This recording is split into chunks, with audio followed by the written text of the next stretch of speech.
মার্কিন president Donald Trump ঘোষণা করেছেন গাজা উপত্যকায় হামাস ও অন্যান্য সশস্ত্র গোষ্ঠীগুলোর সম্পূর্ণ নিরস্ত্রীকরণের বিষয়ে একটি চুক্তি হয়েছে। এই নিরস্ত্রীকরণ প্রক্রিয়া চলাকালীন ইসরায়েলি সেনারা পর্যায়ক্রমে এই অঞ্চল থেকে সরে যাবে।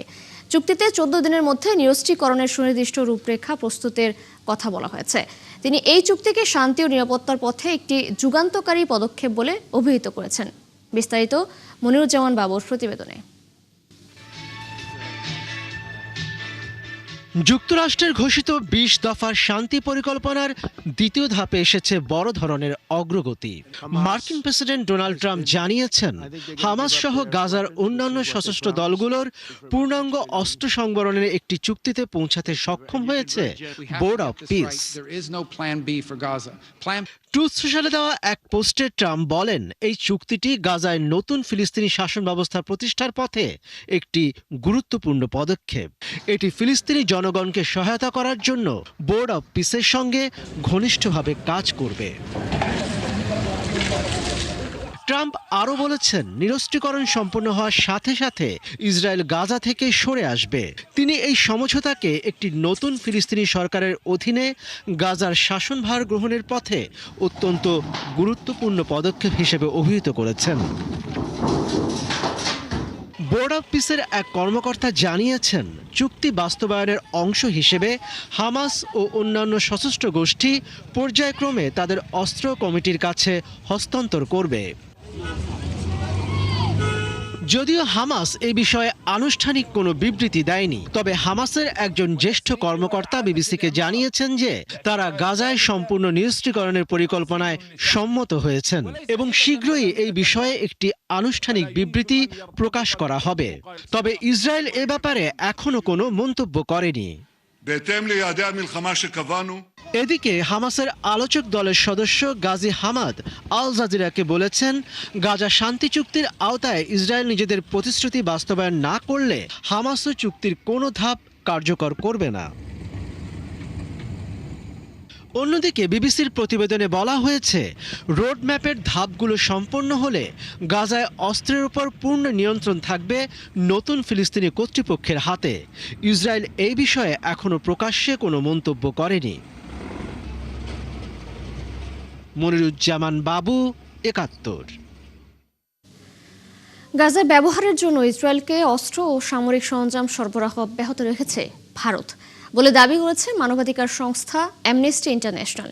বৃহস্পতিবার প্রকাশিত এক প্রতিবেদনে অ্যামনেস্টি জানায়, 2023 সালের 7 অক্টোবর থেকে 2026 সালের মাঝামাঝি পর্যন্ত ভারত থেকে ইসরায়েলে পাঠানো 2596টি অস্ত্র, গোলাবারুদ, যন্ত্রাংশ ও সামরিক সরঞ্জামের চালান বিশ্লেষণ করা হয়েছে। প্রতিবেদনে দাবি করা হয়, ভারতীয় কোম্পানিগুলো ইসরায়েলের প্রতিরক্ষা শিল্পে কয়েক লাখ ছোট অস্ত্রের যন্ত্রাংশ, বিস্ফোরক অস্ত্রের উৎপাদন এবং সামরিক যানবাহনের যন্ত্রাংশ সরবরাহ করেছে, যা পরে ইসরায়েলি বাহিনীর কাছে পৌঁছেছে। অ্যামনেস্টির মহাসচিবের অভিযোগ, গাজায় চলমান সংঘাতের মধ্যে ইসরায়েলের সঙ্গে প্রতিরক্ষা সহযোগিতা আরও জোরদার করেছে।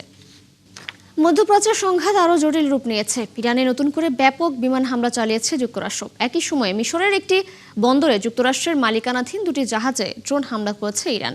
এছাড়াও জর্ডানে 3টি মার্কিন F-35 যুদ্ধবিমান ধ্বংসের দাবি করেছে আইআরজিসি। হরমুজ প্রণালী বন্ধ রাখার ঘোষণাও পুনর্ব্যক্ত করেছে দেশটি। এদিকে দেশ দুটির সংঘাত থামাতে ওয়াশিংটন ও তেহরানকে আবারও আলোচনায় ফেরানোর চেষ্টা চালিয়ে যাচ্ছে পাকিস্তান। দর্শক আরও জানাচ্ছেন আরাফাত ইসলাম। ইরানের বিরুদ্ধে আবারও বড় ধরনের বিমান হামলা চালিয়েছে যুক্তরাষ্ট্র। মার্কিন সেন্ট্রাল কমান্ড সেন্টকম জানিয়েছে, মঙ্গলবার তাদের ঘাঁটি লক্ষ্য করে ইরানের ক্ষেপণাস্ত্র হামলার জবাবে বৃহস্পতিবার ইসলামী বিপ্লবী গার্ড বাহিনী আইআরজিসির কয়েক ডজন স্থাপনায় আঘাত হানা হয়েছে। ইরানের রাষ্ট্রীয় গণমাধ্যম জানিয়েছে, মার্কিন হামলায় তাদের দক্ষিণাঞ্চলের বন্দর আব্বাস, কিশ ও কেশম দ্বীপে বিস্ফোরণের শব্দ শোনা গেছে। কেশম দ্বীপে আবাসিক ভবনে হামলায় এক দম্পতি ও তাদের এক শিশু নিহত হয়েছে। মার্কিন এই হামলার জবাবে জর্ডানে 3টি F-35 যুদ্ধবিমান ধ্বংসের দাবি করেছে আইআরজিসি। এছাড়াও মিশরের দামিয়েত্তা বন্দরে 2টি জাহাজে আগুন লাগার ঘটনায় প্রথমবারের মতো ড্রোন হামলার কথা নিশ্চিত করেছে কায়রো। ক্ষতিগ্রস্ত জাহাজের একটি যুক্তরাষ্ট্রের মালিকানাধীন ভাসমান গ্যাস সংরক্ষণ ট্যাঙ্কার। এ ঘটনায় কেউ হতাহত না হলেও তদন্ত শুরু করেছে মিশর। এটি চলমান সংঘাতের মধ্যে দেশটির অবকাঠামোয় প্রথম হামলা। সংঘাতের প্রভাব ছড়িয়ে পড়েছে প্রতিবেশী দেশগুলোতেও। কুয়েত জানিয়েছে ইরানি হামলায় দেশটির উত্তরাঞ্চলে একটি চীনা কোম্পানির ভবনে এক শ্রমিক নিহত হয়েছে। যুক্তরাষ্ট্রকে সহায়তা করা দেশগুলোকে কঠোর জবাব দেয়া হবে বলে আবারও হুঁশিয়ারি দিয়েছে ইসলামী বিপ্লবী গার্ড আইআরজিসি। একই সঙ্গে হরমুজ প্রণালীর উপর নিজেদের পূর্ণ নিয়ন্ত্রণের দাবি পুনর্ব্যক্ত করে জানিয়েছে যুক্তরাষ্ট্রের হুমকি ও হস্তক্ষেপ অব্যাহত থাকলে প্রণালীটি বন্ধই থাকবে। সংঘাত নিরসনে কূটনৈতিক উদ্যোগও অব্যাহত রয়েছে। পাকিস্তান জানিয়েছে ইসলামাবাদ সমঝোতা স্মারকের আওতায় যুক্তরাষ্ট্র ও ইরানকে আবারও আলোচনার টেবিলে ফিরিয়ে আনতে সর্বাত্মক চেষ্টা চালিয়ে যাচ্ছে। তবে উভয় পক্ষ এখনও সামরিক অবস্থান থেকে সরে আসার কোনো ইঙ্গিত দেয়নি। অন্যদিকে লেবাননের দক্ষিণাঞ্চলের টায়ার এলাকায় ইসরায়েলি ড্রোন হামলার কথা জানিয়েছে দেশটির রাষ্ট্রীয় গণমাধ্যম। তবে হতাহত কিংবা ক্ষয়ক্ষতির বিস্তারিত তথ্য এখনও প্রকাশ করা হয়নি। আরাফাত ইসলাম, ৭১। আজাদ কাশ্মীরের বিধানসভা নির্বাচনকে কেন্দ্র করে সহিংসতায় নিহত হয়েছেন ৩০ জনেরও বেশি। নিহতদের মধ্যে আন্দোলনকারী ও নিরাপত্তা বাহিনীর সদস্যরাও রয়েছেন। শরণার্থী কোটা বাতিলের দাবিতে আন্দোলনরত রাজনৈতিক দল জেএএ কে আগেই নিষিদ্ধ ঘোষণা করেছিল পাকিস্তান সরকার। সহিংসতার কারণে একদিনে সব জেলায় ভোট না নিয়ে ৩ ধাপে নির্বাচন করার সিদ্ধান্ত নেয় নির্বাচন কমিশন। প্রথম ধাপে মিরপুর বিভাগের ৩ জেলায় ভোট অনুষ্ঠিত হয়। ভোটের দিন একাধিক কেন্দ্রে নিরাপত্তা বাহিনী ও জেএএ কে কর্মীদের মধ্যে সংঘর্ষের ঘটনা ঘটে। এদিকে নির্বাচনের মধ্যেও অঞ্চল জুড়ে ইন্টারনেট বন্ধ ও কঠোর নিরাপত্তা ব্যবস্থা বহাল রয়েছে। ভারতের সবচেয়ে বড় মেডিকেল ভর্তি পরীক্ষা নিট-এ বারবার প্রশ্নপত্র ফাঁসের ঘটনায় নতুন করে শুরু হয়েছে বিতর্ক। সরকার মতে কাগজের বদলে কম্পিউটারে পরীক্ষা নিলে প্রশ্ন ফাঁস বন্ধ করা যাবে। অন্যদিকে বিশেষজ্ঞরা বলছেন শুধু প্রযুক্তি এই সংকট সমাধান করতে পারবে না। বিস্তারিত জানাচ্ছেন দেওয়ান মুবাশশিরা হোসেন।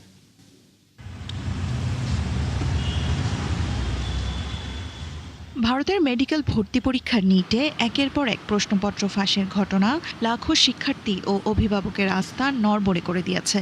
পরিস্থিতি এতটাই গুরুতর হয়েছে যে দেশ জুড়ে বিক্ষোভের পর সরকার পরীক্ষা ব্যবস্থায় বড় ধরনের পরিবর্তনের উদ্যোগ নিয়েছে। সরকারের প্রস্তাব হলো কাগজে পরীক্ষা না নিয়ে ধীরে ধীরে কম্পিউটার ভিত্তিক বা সিবিটি পদ্ধতিতে পরীক্ষা নেওয়া। যদিও বিশেষজ্ঞরা বলছেন প্রযুক্তি নিরাপত্তা বাড়াতে পারলেও সব সমস্যার সমাধান করতে পারে না। এর বড় উদাহরণ গত ২ বছরের ঘটনায়। ২০২৪ সালে অভিযোগ ছিল প্রশ্নপত্র ছাপানোর পর পরীক্ষা কেন্দ্রে যাওয়ার পথে ফাঁস হয়েছিল। আর ২০২৬ সালে অভিযোগ ওঠে প্রশ্নপত্র পরীক্ষা কর্তৃপক্ষের ভেতর থেকেই বাইরে চলে যায়। অর্থাৎ নিরাপত্তার দুর্বলতা ছিল সম্পূর্ণ ভিন্ন জায়গায়। বিশ্লেষকরা আরও বলছেন প্রযুক্তি প্রশ্ন ফাঁস কমাতে সাহায্য করবে ঠিকই, কিন্তু মূল সমস্যা আরও গভীরে। ভারতে লাখ লাখ শিক্ষার্থী পরীক্ষায় অংশ নিলেও সরকারি মেডিকেল কলেজে আসন খুবই সীমিত। ফলে ভালো ফলের জন্য তীব্র প্রতিযোগিতা তৈরিতেই গড়ে ওঠে প্রশ্ন ফাঁস চক্র। কাজেই শুধু অনলাইন পরীক্ষা নয়, পরীক্ষা ব্যবস্থায় আরও স্বচ্ছতা, নিয়মিত অডিট, কঠোর জবাবদিহি এবং একাধিক মূল্যায়নের সুযোগ তৈরি করতে হবে বলে মনে করছেন বিশ্লেষকরা। সংশ্লিষ্টদের মতে পরীক্ষায় সবার জন্য সমান সুযোগ নিশ্চিত করা, দুর্নীতি রোধ করা এবং শিক্ষার্থীদের আস্থা ফিরিয়ে আনতে হলে প্রযুক্তির পাশাপাশি সুশাসন ও শক্তিশালী ব্যবস্থাপনাও সমানভাবে জরুরি। দেওয়ান মুবাশশিরা হোসেন, ৭১। দাবানল পরিস্থিতির উন্নতি হওয়ায় স্পেনের আভিলা ও মাদ্রিদ অঞ্চলে জারি করা জাতীয় জরুরি অবস্থা প্রত্যাহার করেছে দেশটির সরকার। স্পেনের প্রধানমন্ত্রী পেদ্রো সানচেজ জানিয়েছেন কয়েকদিনের টানা অগ্নি নির্বাপন কার্যক্রমের পর পরিস্থিতি নিয়ন্ত্রণে আসায় ক্ষতিগ্রস্ত এলাকাগুলোর জরুরি অবস্থার মাত্রা কমিয়ে অপারেশনাল লেভেল 2-তে নামিয়ে আনা হয়েছে। কর্তৃপক্ষ বলছে আভিলা ও মাদ্রিদের দাবানল বর্তমানে নিয়ন্ত্রণে থাকলেও পুনরায় আগুন ছড়িয়ে পড়া ঠেকাতে জরুরি সেবাকর্মীরা মাঠে কাজ চালিয়ে যাচ্ছেন। পাশাপাশি তোলেদো অঞ্চলের আরেকটি দাবানলও নিবিড় পর্যবেক্ষণে রাখা হয়েছে। সরকারের সমন্বিত পদক্ষেপের প্রশংসা করে প্রধানমন্ত্রী সানচেজ বলেন দ্রুত সমন্বিত অভিযানের ফলে ক্ষয়ক্ষতি সীমিত রাখা সম্ভব হয়েছে। তবে দেশ জুড়ে নতুন তাপপ্রবাহের আশঙ্কায় উচ্চ তাপমাত্রা ও শুষ্ক আবহাওয়ার কারণে আবারও দাবানলের ঝুঁকি বাড়তে পারে বলে সতর্ক করেছে স্প্যানিশ কর্তৃপক্ষ। ডেমোক্রেটিক রিপাবলিক অব কঙ্গোতে চলমান ইবোলা প্রাদুর্ভাব ইতিহাসের সবচেয়ে দ্রুত ছড়িয়ে পড়া, যা এখন পর্যন্ত রেকর্ডে দ্বিতীয় বৃহত্তম ইবোলা প্রাদুর্ভাব। এক প্রতিবেদনে এমনটাই জানিয়েছে আফ্রিকা সিডিসি। এতে 2 মাসে প্রাণ হারিয়েছেন 1000-এরও বেশি মানুষ। এরই মধ্যে 5টি প্রদেশে ছড়িয়ে পড়েছে ইবোলা সংক্রমণ, আর প্রকৃত আক্রান্তের সংখ্যা সরকারি হিসাবের চেয়েও কয়েক গুণ বেশি হতে পারে বলে সতর্ক করেছে বিশ্ব স্বাস্থ্য সংস্থা। সংঘাত বাস্তুচ্যুতি ও চিকিৎসা সরঞ্জামের সংকট পরিস্থিতিকে আরও জটিল করে তুলেছে। এদিকে উগান্ডা সীমান্তে চিকিৎসা সহায়তা বাড়ানোর পাশাপাশি নিজেদের ইবোলা মুক্ত ঘোষণা করেছে দেশটি। একই সময়ে বান্ডিবুগীয় ধরনের ইবোলার ভ্যাকসিনের মানবদেহে পরীক্ষামূলক পরীক্ষা শুরু করেছে অক্সফোর্ড বিশ্ববিদ্যালয়। পরিস্থিতি নিয়ন্ত্রণে জরুরি ভিত্তিতে আন্তর্জাতিক সহায়তা ও অর্থায়ন বাড়ানোর আহ্বান জানিয়েছে স্বাস্থ্য সংস্থাগুলো। ব্রাজিলে নিযুক্ত নতুন মার্কিন রাষ্ট্রদূতের দায়িত্ব গ্রহণের কূটনৈতিক অনুমোদন আগ্রেমো দেয়নি ব্রাজিল সরকার। এতে অসন্তোষ প্রকাশ করেছে ওয়াশিংটন। যুক্তরাষ্ট্রের অভিযোগ, আগ্রেমো দিতে অস্বাভাবিক বিলম্ব করছে ব্রাজিল। তবে ব্রাজিলের দাবি, আন্তর্জাতিক কূটনৈতিক রীতি অনুযায়ী এই সিদ্ধান্ত পুরোপুরি স্বাগতিক দেশের এখতিয়ার এবং এর কোনো নির্দিষ্ট সময়সীমা নেই। আগামী অক্টোবরে ব্রাজিলের জাতীয় নির্বাচনকে সামনে রেখে দুই দেশের সম্পর্কে উত্তেজনা আরও বেড়েছে। এর মধ্যে বাণিজ্য, ভিসা ও নির্বাচন ইস্যুতে পাল্টাপাল্টি অবস্থানে ওয়াশিংটন ও ব্রাজিলিয়ার ওই কূটনৈতিক সম্পর্ক নতুন করে চাপে পড়েছে। দীর্ঘ 2 বছরেরও বেশি সময় বন্ধ থাকার পর আবারও চালু হচ্ছে মালয়েশিয়ার শ্রমবাজার। সরকারি প্রতিষ্ঠান বোয়েসেলের মাধ্যমে আগামী আগস্টের শেষ দিক থেকেই বাংলাদেশি কর্মী পাঠানোর প্রস্তুতি চলছে বলে জানিয়েছেন প্রধানমন্ত্রীর উপদেষ্টা ও মুখপাত্র মাহাদি আমিন। কুয়ালালামপুরে বাংলাদেশ হাইকমিশনে সংবাদ সম্মেলনে তিনি বলেন, স্বচ্ছ জবাবদিহিমূলক প্রক্রিয়ায় জনশক্তি রপ্তানিতে একমত হয়েছে বাংলাদেশ ও মালয়েশিয়া। কুয়ালালামপুর থেকে সহকর্মী মোস্তফা ইমরান রাজু জানাচ্ছেন বিস্তারিত। 2 বছরেরও বেশি সময় ধরে স্থগিত থাকা মালয়েশিয়ার শ্রমবাজার আবারও চালুর আনুষ্ঠানিক ঘোষণা দিয়েছে বাংলাদেশ সরকার। মালয়েশিয়া সরকারের সঙ্গে উচ্চ পর্যায়ের বৈঠক শেষে কুয়ালালামপুরে বাংলাদেশ হাইকমিশনে আয়োজিত সংবাদ সম্মেলনে এ তথ্য জানান প্রধানমন্ত্রীর উপদেষ্টা ও মুখপাত্র মাহাদি আমিন। ওনাদের মিনিস্ট্রির সেক্রেটারি জেনারেল তিনি বলেন, দুদেশের সমঝোতার ভিত্তিতে এবার স্বচ্ছ জবাবদিহিমূলক ও সরকারি তত্ত্বাবধানে জনশক্তি পাঠানো হবে। প্রথম ধাপে সরকারি প্রতিষ্ঠান বোয়েসেলের মাধ্যমে আগামী আগস্টের শেষ দিকে বাংলাদেশি কর্মী মালয়েশিয়ায় পাঠানো শুরু হবে বলেও মন্তব্য করেন তিনি।